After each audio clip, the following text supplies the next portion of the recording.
Welcome to the Marriage and Motherhood Podcast. I'm your host, Michelle Perda.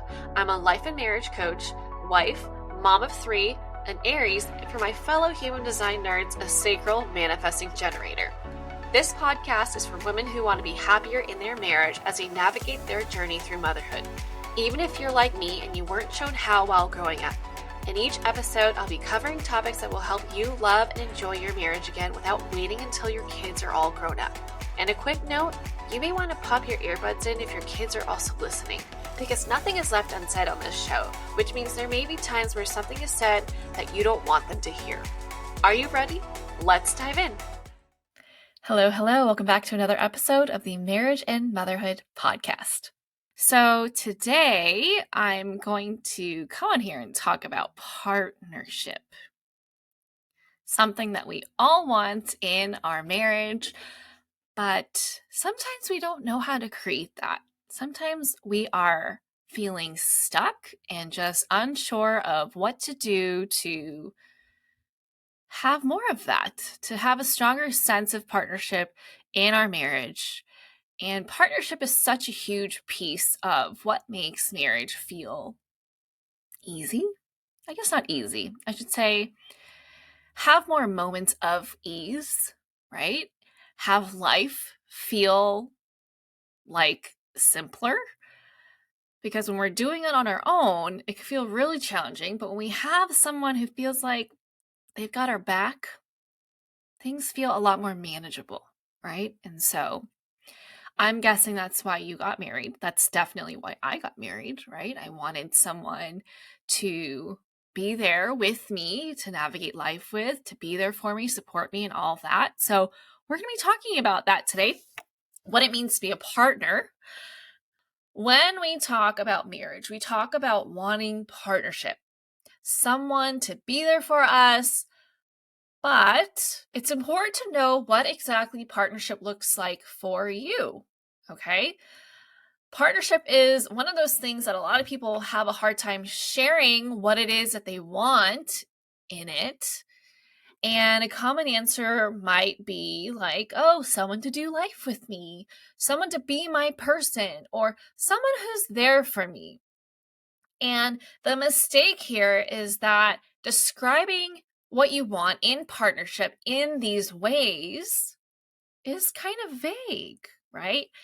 And it spills into how your needs are being communicated with your husband too, this vagueness, okay? Now, I don't know if you know this about me, but prior to starting my business, I guess 2 careers prior, I was in HR for a while, human resources. And I saw this very same mistake in the corporate world too. Managers say they want, employees to just be good employees. And employees say they want good managers. But when asked to define what that meant, they hadn't actually taken the time to consider what their answer was, right? It's like, what does good mean? Good for you could mean a disaster or a nightmare for somebody else. So this is a sign of you unintentionally expecting others to read your mind, okay? Unintentionally. I'm not saying you do it on purpose. It's likely that you didn't have parents who were very specific with you, right? Like I remember getting in trouble and my mom would put me in a timeout, but wouldn't tell me exactly what I did wrong or what she wanted me to do instead. And so I just sat there in a corner, confused. Okay, so naturally, I too also struggled with offering clear expectations on what it is that I wanted in a relationship, what I needed, what I could tell you what I didn't like, but I had a really hard time sharing what it is that I wanted, which made it really difficult for my partners to give me what I needed, right? So if you're doing this, right, like you are then letting it carry over because how you interact is influenced by how well your husband is being a good partner to you, like quote unquote good, right? Like your definition of good. But your husband doesn't know that. He doesn't know what your expectations are, and he doesn't know he's being held up against a bar that you've set but haven't articulated, right? Like, raise your hand if you're guilty of this. Like, I totally 1,000% was guilty of this. I'm still like actively working through this to be more clear so that I can have more or a better chance of having my husband meet my needs, right? And not feeling disappointed or not getting upset because he didn't know, right? So I wanted to come on here and share how important it is to understand your unique definition of what a partner is. Because if you don't know, how can your husband possibly begin to rise up and meet you where you need him to be? And vice versa, right? If you don't know what he needs, what he expects, how can you begin to decide whether you even want to fulfill those things, right? So we want to take this whole thing and turn it into a clear set of needs and expectations instead of it being this big guessing game where people are wasting a lot of time and energy, which as parents we don't really have much of, right? And potentially failing often because we're kind of like, I think this is what they want. I think this is what, I think this is what I should be doing.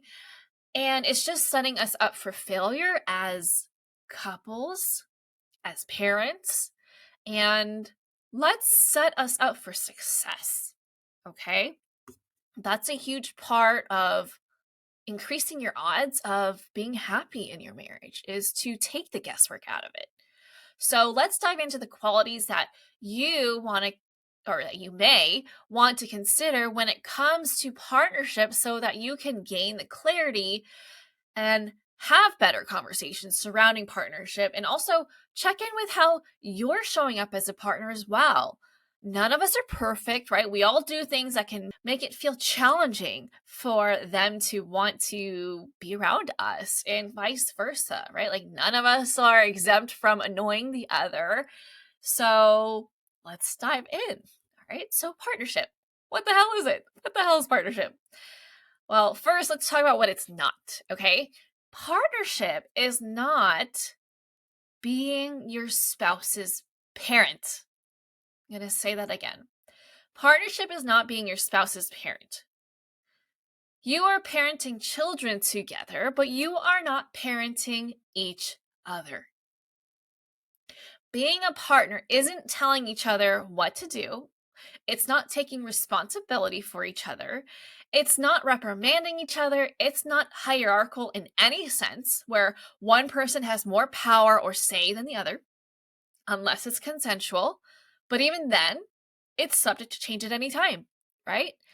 I hear so often from women that after having kids, they start to notice that the dynamic in their relationship shifts. Instead of having a partnership, their spouse becomes yet another one of their kids that they have to deal with. They clean up after them, they manage them, and they end up doing a lot of stuff for them because they feel like their spouse is either taking too long, not doing it right, or you're more capable than them. And so you just swoop right in and do the stuff, right?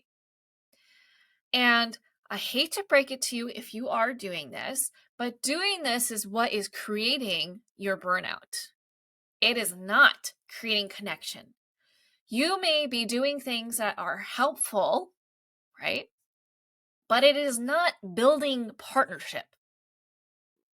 There are men who are pulling their weight. I've seen it, right? I have one of those.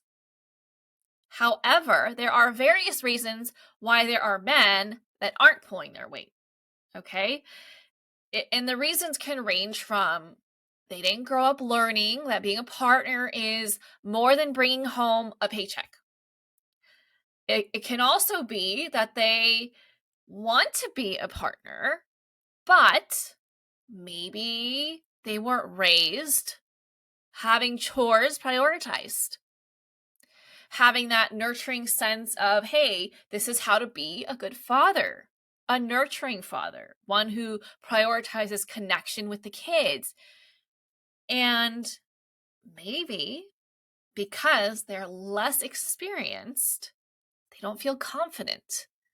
Maybe they've been burned through criticism, judgment, whatever in the past. And so they feel like it's just best if they stay out of the way, so they don't bother anymore. Okay, so there's a lot of reasons why, if your husband isn't pulling his weight, why he's not. Okay, so let's talk about what is partnership. Partnership is respecting one another, not for who you think they should be, but for who they actually are. We experience way more disappointment when we paint this version of them that we think they should be, instead of seeing them for who they are and meeting them where they're at. We set ourselves up for disappointment when we do that, because we're constantly thinking that they're going to do things one way, aka how we would do it. And when we notice that they don't, that messes with us. We get upset. We start a fight. We criticize. We blame. We do all these things, right? And there are consequences to this, right? There's a consequence to everything that we do. When we give positive reinforcement, there's a consequence. They'll keep doing it. When we give negative feedback, then that has consequences as well, right? And we need to remember that respect is the bare minimum that any partnership needs, whether it's with you and your spouse, with you and a coworker, with you and a friend planning a party, whatever it is, right? Any sense of partnership needs to have that baseline of respect.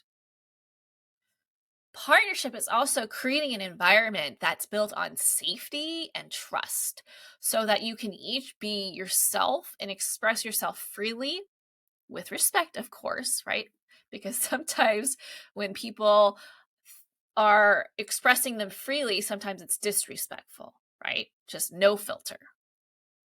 What I'm not saying is to not have a filter. What I'm saying is speak authentically.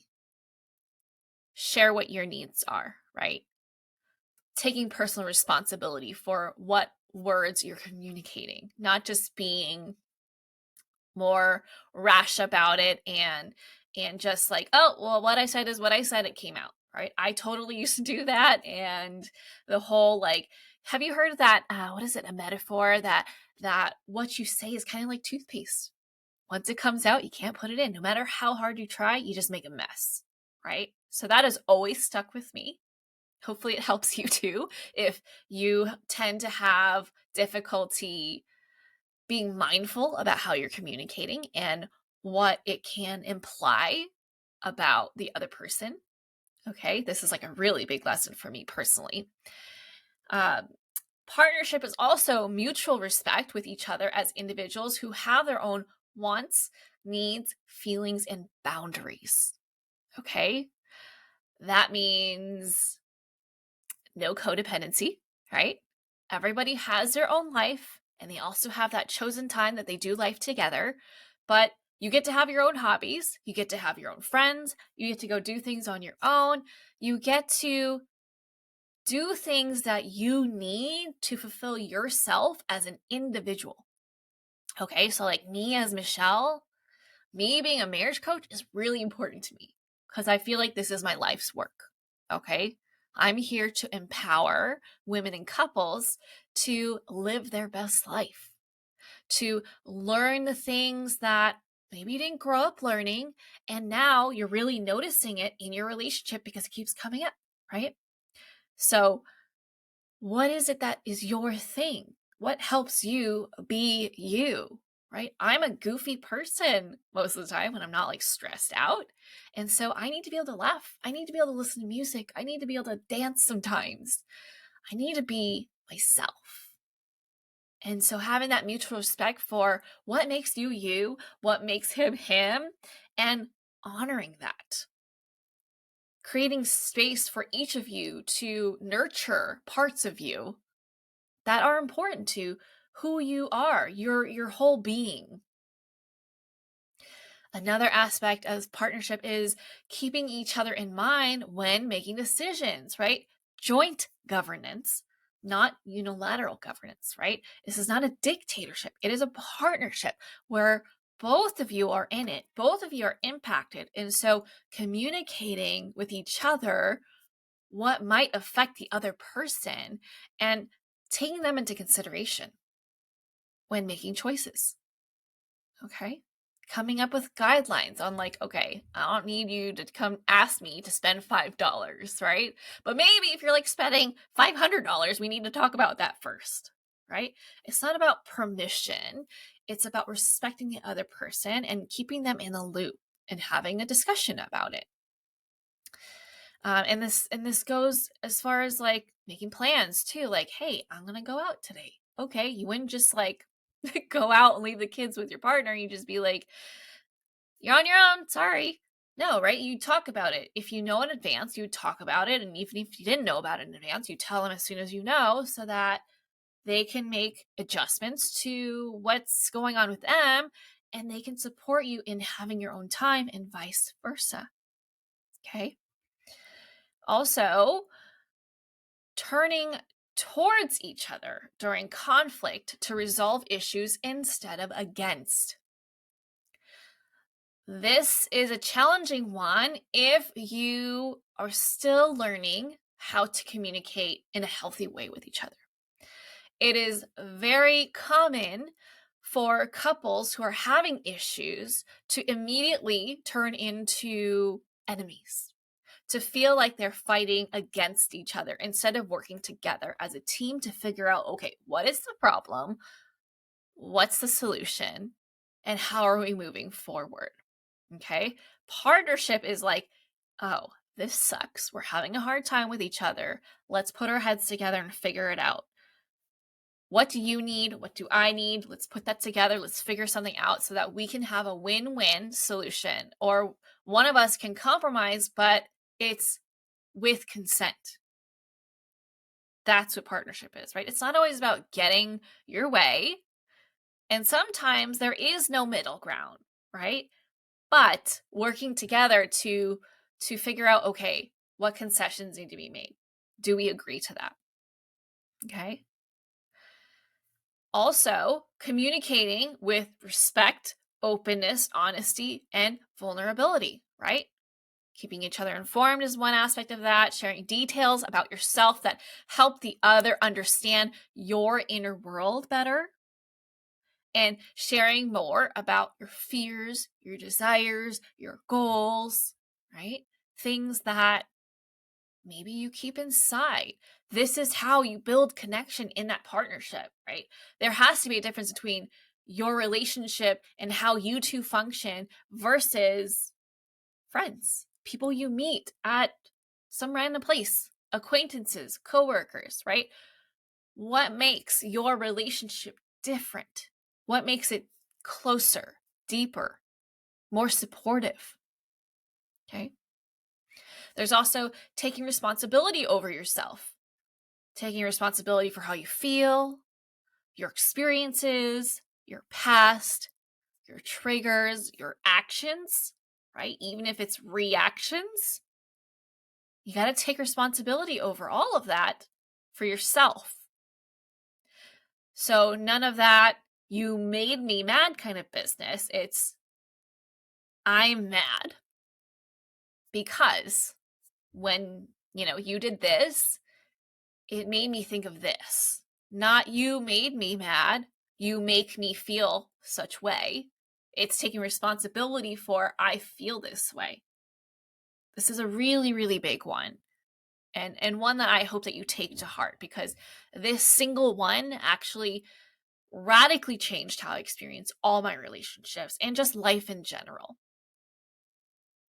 The more you take responsibility for yourself, the more you empower yourself to grow, to know what your choices are, and be able to move forward instead of feeling stuck in victim mentality. Like, someone did this to me. I am a victim.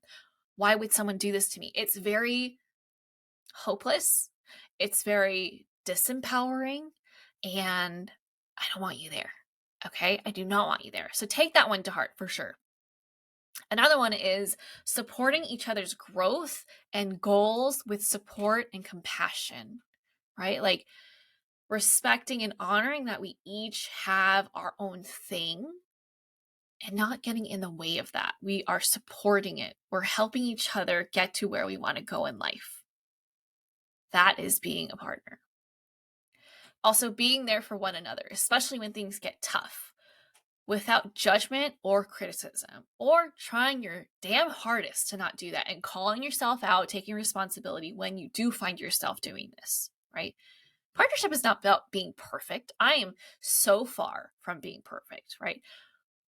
At my worst, some of these things will come out.